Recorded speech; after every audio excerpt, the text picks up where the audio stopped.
Hello everybody and welcome to Monday's edition of the Chris Pritchard Cycling News Show. It's Monday. By far the best day of the week for me. I bloody love a Monday.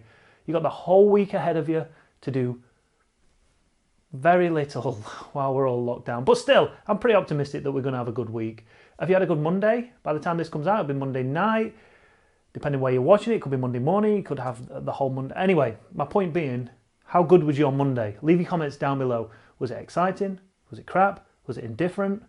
I mean, I've still got the whole of Monday to come. I'm pretty optimistic about what's about to happen, but who knows? Maybe it's going to be a crap one. Anyway, what will make it way better is if you just took 1 second of your time to hit that subscribe button. We're almost there. It's been a long old road to 35,000 subs. It has been a long old road. But if you want, this is the challenge. If you want a vlog series, right, of not only riding and training, but also the business side of what goes on in CyclingHub, how I operate my end of the business, then let's get to 35 as soon as you can, and then I will produce content based around getting to 40,000 subs, as well as training and all that other jazz that goes on with it. But it might be interesting for you. I don't know. I'm just looking for an excuse to start vlogging again, but have some substance behind it, and I just can't find the motivation to do it because I'm thinking like, not a great deal of stuff's going on in my life apart from making this and doing a few streams. Anyway, leave your comments down below and let me know. Also, make sure you hit that like button before you do anything else. And without further ado, let's get on with news.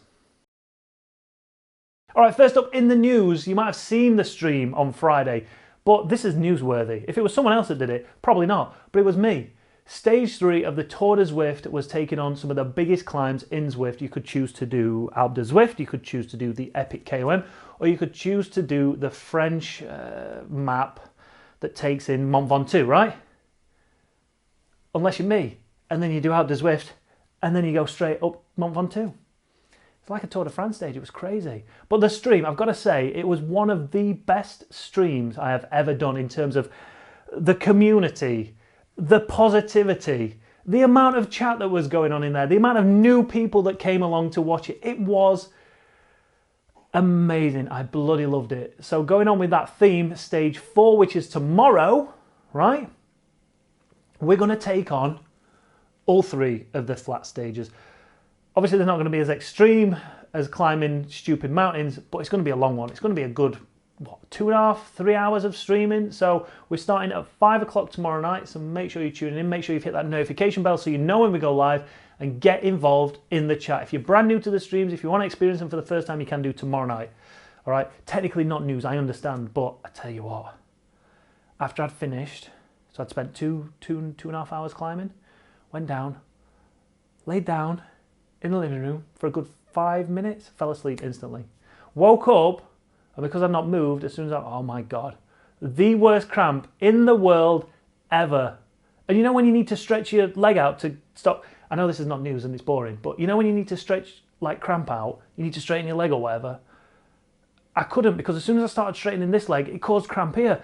So then I had like, oh man, I actually shed 1 tear. It was so painful.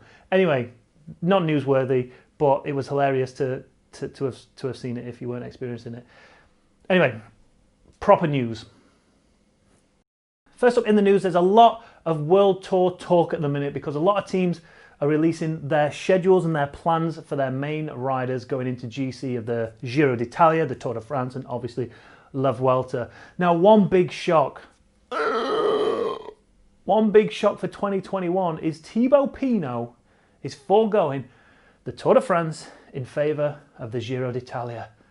I mean, he did miss 2018, but pretty much since 2012, 2013, he's done every single Tour de France. And with good reason. This guy, at one point, was France's only hope to get in a yellow jersey come stage 21 of the Tour de France. It's never going to happen now, not in a million years. And he clearly sees that, and he's putting his eggs into a different basket now. I think, like, Thibaut Pinot's still got it. We all know that. But he's had some bad luck at the Tour de France over the last few years. But I think stepping aside, going across, concentrating solely on that Giro d'Italia, I mean, he's still not got a chance of winning it, has he? Come on, there's some mega riders that are going to be taking part, and we'll cover all that, you know, later down the line. But Thibaut Pinot isn't going to be taking part in the Tour de France. He is concentrating on that Giro d'Italia. What do you think to that? I mean, should he just keep... It's like banging your head against a brick wall, in it, really, for Thibaut Pinot at the Tour de France. I think everybody knows he's kind of gone past it a little bit, and he was never really... He was there, what did he... 2014, I think he finished third. Was it third? I think that was his best ever finish at the Tour de France, and it looked likely that he could have won it, but it's just all gone downhill from there. So moving tack, changing tack, heading over to the Giro d'Italia and putting all his eggs in one basket could be a good thing for Thibaut Pinot. But the question is he capable of winning a Grand Tour? Is he just going to be an also-ran? Now these young riders are coming through and showing the old guard how it's done. Do you think his kind of time's up on GC contention? Should he be happy with the top 10 at the Giro d'Italia? I don't know. In fact, before we move away from this story real quick, I don't want to be going through everybody's calendar for 2021, but one rider from Ineos Grenadiers, Egan Bernal, 2019 Tour de France winner, is likely to be going to the Giro d'Italia, as he spoke to Gazzetta dello Sport, saying that the Giro d'Italia is his #1 choice. Now, whether that means, and it's lost in translation, that because it's coming first in the calendar that it's his first option, I don't know. But he said he wanted to be there, but does he want to be there in place of the Tour de France? You fucking want me? I really like it. I'd like to be there, yeah. Recently I did an interview in Colombia. It came across that I was preparing for the Tour, but the Giro comes first in the calendar, and in my head, option #1 is to be at the start. It would be very special. So having never done the Giro, Egan Bernal could be looking at going to the Giro, but is that to test his back? Because don't forget, he had these back problems, and it still appears that he's still having these back issues that scuppered his 2020 Tour de France, or was it just on fitness? I don't know. But he's been really struggling with his back. Is he going to get himself fit enough to compete as a team leader at the Giro? Is he using the Giro as a training block to get to the Tour de France, hopefully in better condition, and to see if his back is able to withstand a 21-day tour? I don't know. I'm not here to answer those questions. That's what your job is.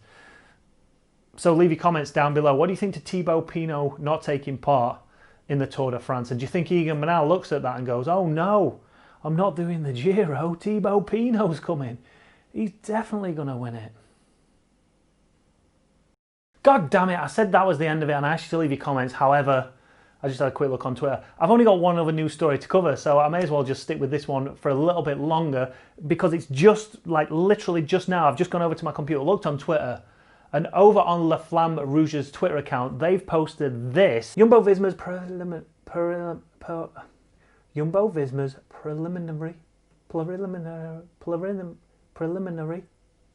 Tour de France roster, according to Raymond Kirchhoffs. Is that how you pronounce it? I don't know. Anyway. So Jumbo-Visma look like they're going pretty much with the team that was supposed to be there, right? If I remember rightly, back in 2020.